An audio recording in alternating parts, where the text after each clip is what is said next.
తెలంగాణ రాష్ట్రంలో ఖచ్చితంగా పార్లమెంటు స్థానాలను బీజేపీ కైవసం చేసుకోబోతుందని బీజేపీ జాతీయ ప్రధాన కార్యదర్శి బండి సంజయ్ అన్నారు. ఆదివారం మహబూబ్ నగర్ జిల్లా కేంద్రంలో బీజేపీ పార్టీ కార్యాలయంలో ఏర్పాటు చేసిన మీడియా సమావేశంలో ఆయన మాట్లాడుతూ, పార్లమెంటు ప్రవాసి యోజన సమావేశంలో భాగంగా కార్యకర్తలను క్షేత్రస్థాయిలో కలిసేందుకు ఈ కార్యక్రమాన్ని నిర్వహిస్తున్నామని, మహబూబ్ నగర్ జిల్లా బీజేపీ పార్టీకి అడ్డా పాలమూరులో కాషాయ జెండా ఎగరడం ఖాయమన్నారు. బీఆర్ఎస్ పార్టీ దగాకోరు పార్టీ అని, ప్రజలను ఎన్నో రకాలుగా ఇబ్బందులకు గురిచేసిందని, కబ్జాలకు పాల్పడిన నాయకులందరూ కాంగ్రెస్ పార్టీలో వలస వెళ్తున్నారని పేర్కొన్నారు.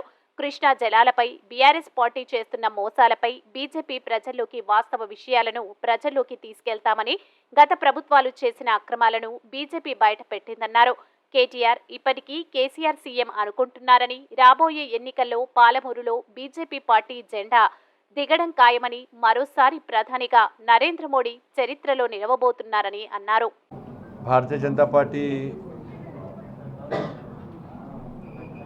దేశవ్యాప్తంగా నిర్వహిస్తున్నటువంటి పార్లమెంట్ ప్రవాస్ యోజనలో భాగంగా ఒక్కొక్క నాయకులందరూ కూడా వివిధ పార్లమెంట్ పరిధిలో పర్యటించడం,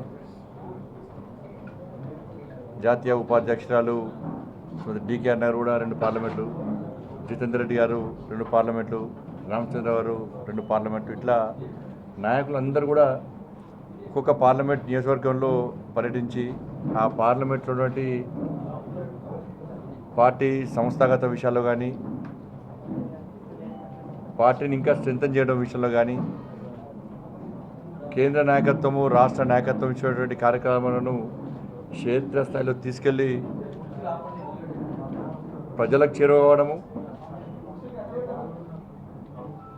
కార్యకర్తలను కలిసి ఆయా పార్లమెంట్ పరిధిలో భారతీయ జనతా పార్టీ గెలుపు కోసం ఒక ప్రణాళిక రూపొందించడమే లక్ష్యంగా ఈ పార్లమెంట్ ప్రవాస్ యోజన కార్యక్రమాన్ని కేంద్ర నాయకత్వం చెప్పడం జరిగింది.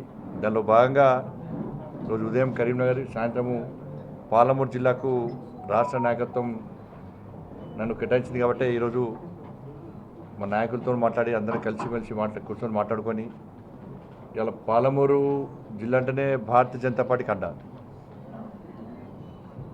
ఇలా ఏ సర్వే చూసినా కూడా, ప్రైవేట్ సర్వేనా ప్రభుత్వ సర్వేనా, ఏ సర్వే చూసినప్పుడు కూడా పాలమూరు ఎంపీ స్థానం భారతీయ జనతా పార్టీకి అనుకూలంగా ఉంది. ఫలితాలు భారతీయ జనతా పార్టీకి అనుకూలంగా రాబోతున్నాయి. ఇక్కడ ప్రజలు నరేంద్ర మోడీ గారిని తిరిగి ప్రధానమంత్రి చేయాల్సిందే. నరేంద్ర మోడీ గారు లేనటువంటి భారతదేశాన్ని ఊహించుకోలేమని చెప్పి ఏ సర్వే చూసినప్పుడు కూడా ఆ సర్వే ఫలితాలను కూడా భారతీయ జనతా పార్టీకి అనుకూలంగా వస్తుంది. తెలంగాణ రాష్ట్రంలో ఎట్టి బస్సులో 10 నుంచి 10కి మించి స్థానాలు, పార్లమెంట్ స్థానాలు ఇలా భారతీయ జనతా పార్టీ గెలవబోతున్నది. ఇది మేము చెప్పడం కాదు, కాంగ్రెస్ చెప్తున్నారు, బీఆర్ఎస్ చెప్తున్నారు. బీజేపీ ఎక్కువ సీట్లు గెలవబోతున్నది. ప్రజలందరూ కూడా భారతీయ జనతా పార్టీకి అనుకూలంగా ఉన్నారు. నరేంద్ర మోడీ గారిని తిరిగి ముచ్చటగా మూడోసారి ప్రధానమంత్రి చేయాల్సిందే. ఫిర్ ఏక్ బార్ మోడీ సర్కార్ అని చెప్పి ప్రజలు ఆ నినాదాన్ని ముందు తీసుకునే ప్రయత్నం చేస్తున్న విషయం స్పష్టం. అది అయినప్పుడు కూడా దానిలో దృష్టి ఉంచుకొని ఇలా భారతీయ జనతా పార్టీ కూడా ఇంకా కార్యకర్తలు చింతించాలని ఆలోచనతో పోతాను. ఈ పాలమూరు సంబంధించి ఇక్కడ సమస్యల మీద, ప్రజలుగా ఎదుర్కొంటే ఇబ్బందుల మీద గత ప్రభుత్వానికి వ్యతిరేకంగా పోరాటం చేసినటువంటి ఏకైక పార్టీ భారతీయ జనతా పార్టీ. ఇక్కడ నుండి మా సీనియర్ నాయకులందరూ కూడా, జిల్లా నాయకత్వం అంతా కూడా ఇక్కడ ప్రజలు ఎదుర్కొంటే సమస్యల మీద ఎప్పటికప్పుడు స్పందించి, చాలామంది కార్యకర్తలు జైలుకు వెళ్ళరు, చాలామంది కార్యకర్తలు లాఠీ దెబ్బలు తిన్నారు, చాలామంది కార్యకర్తల మీద నాన్ బెయిలబుల్ కేసులు అయినాయి. అప్పుడు కాంగ్రెస్ పార్టీ అడ్రస్ లేదు. ఇక్కడ కాంగ్రెస్ పార్టీ ఏ రోజు కూడా ప్రజా సమస్యల కొట్లాడికి ఇక్కడ క్యాడర్ లేని, కెపాసిటీ లేని పార్టీ కాంగ్రెస్ పార్టీ గతంలో. ఇక్కడ కానీ గెలిచింది. కాంగ్రెస్ పార్టీ ఇప్పుడే క్యాడర్ తయారు చేసుకుంటుంది. పాపం క్యాడర్ లేదు కాబట్టి బీఆర్ఎస్ పార్టీ నుంచి ఆ క్యాడర్ మొత్తం షిఫ్ట్ చేసుకునే ప్రయత్నం చేస్తున్నది. ఇలా బీఆర్ఎస్ పార్టీ ఒక దగాకోరు పార్టీ. బీఆర్ఎస్ పార్టీ నాయకులను ప్రజలు చీకొట్టిరు వాళ్ళను.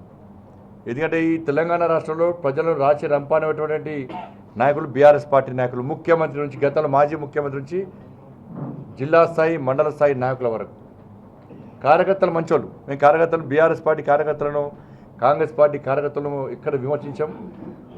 వాళ్ళు మా కార్యకర్తలకనే ఆ కార్యకర్తలు పనిచేశారు.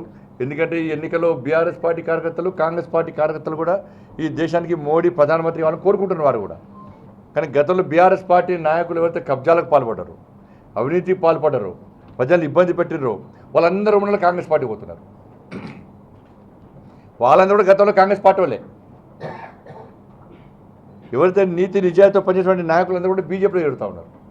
కాబట్టి ఈ పార్లమెంట్ ఎన్నికల్లో కూడా మొన్న ఏదో ఓట్లేస్తే ప్రజలు ఓట్లేసి బీఆర్ఎస్ పార్టీకి వ్యతిరేకంగా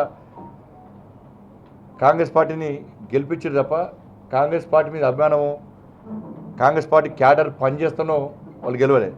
అసలు క్యాడర్ లేదు కాంగ్రెస్ పార్టీకి. కానీ పార్లమెంట్ ఎన్నికల్లో క్యాడర్ ఉన్నటువంటి పార్టీ భారతీయ జనతా పార్టీ.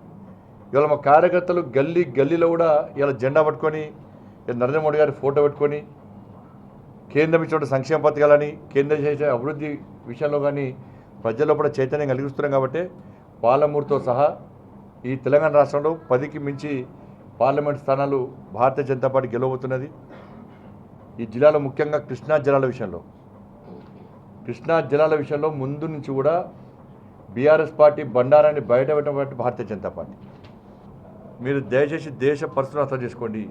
ఈ తెలంగాణ రాష్ట్రం కొన్ని ఆశయాల కోసం, కొన్ని లక్ష్యాల కోసం ఏర్పడిన తెలంగాణ రాష్ట్రం ఆ ఆశయానికి నెరవేరలే, ఆ లక్ష్యాన్ని చేరలే. కాబట్టి అవి తీరాలంటే, అవి చేరాలంటే, ఆశయం సిద్ధించాలంటే ఈ తెలంగాణ రాష్ట్రంలో భారతీయ జనతా పార్టీ ఎంపీలు గెలవాలి. ఆ గెలిపించడంలో BRS party, Congress party cadre కూడా మాకు సహకరించాలని చెప్పి మేము అప్పీల్ చేస్తున్నాం. అంతా కూడా BRS Congress party cadre one side అయిపోయింది. అసెంబ్లీ ఎన్నికల్లో కాంగ్రెస్ పార్టీలో మేము ఓట్లు ఎంచుకున్నాం, బీఆర్ఎస్ పార్టీలు మామూలు ఓడిపోయారు. కానీ ఈసారి మాత్రం పార్లమెంట్లో మాత్రం ఎంపీల ఎలక్షన్లో మాత్రం బీజేపీ ఓటిస్తాం. ఎంఏం పార్టీ కూడా 10 గెలుస్తున్నట్టుంది, బీఆర్ఎస్ పార్టీ కూడా 17 గెలుస్తున్నట్టుంది. వాస్తవ పరిస్థితులు మీకు తెలుసు, మాకు తెలుసు. సర్వేలన్నీ కూడా ఇలా భారతీయ జనతా పార్టీకి అనుకూలంగా ఉన్నాయి. ఏ సర్వేస్ కూడా బీజేపీకి అనుకూలంగా ఉన్నాయి. ఎక్కడన్నా కాంగ్రెస్ పార్టీ 12 గెలుస్తానే సర్వే ఇచ్చిందా? భారతీయ జనతా పార్టీ 10 సీట్లు గెలిచే అవకాశం సర్వేలు ఇచ్చినాయి. కాబట్టి ఇవి ఢిల్లీ ఎన్నికలు అంటే మోడీ ఎన్నికలు అనేది ప్రజలకు అర్థమైపోయింది. రాహుల్ గాంధీ ఎవరంటే ఎవరు అంటున్నారు, ప్రజలు మమ్మల్ని ప్రశ్నిస్తున్నారు. దేశానికి సంబంధించిన ఎన్నికలు, దేశ ప్రజాన్ని నిర్ణయించే ఎన్నికలు, దేశ అభివృద్ధిని కోరుకునే ఎన్నికలు, దేశాన్ని రక్షించే ఎన్నికలు. కాబట్టి ఎవరు గెలుస్తారు? మోడీ గారు ప్రధానమంత్రి వాళ్ళు కోరుకుంటున్నారు, దేశాన్ని రక్షించేది మోడీ గారు అని చెప్తున్నారు. కాబట్టి గెలిచేది భారతీయ జనతా పార్టీ.